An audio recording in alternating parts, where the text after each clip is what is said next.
Ang gusto ko pong malaman, kapansin-pansin kasi at nakakabilib ang pagsunod ng mga miyembro ng Iglesia ni Cristo sa mga batas na pinapatupad ng gobyerno.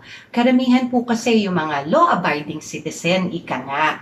Bakit po ganito kaya sa Iglesia ni Cristo? At hanggang saan kaya ang extent po ng pagsunod nila sa batas?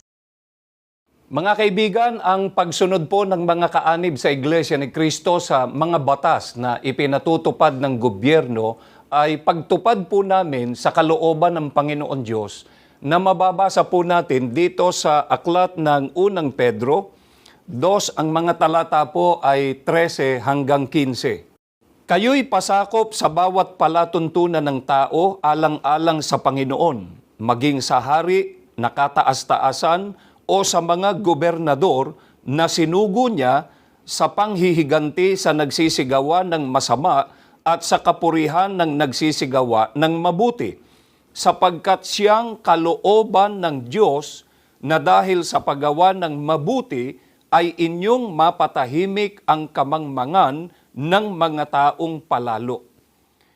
Mga kaibigan, itinuro po ni Apostol Pedro, nilinaw po niya na ito ang siyang kalooban ng Panginoon Diyos.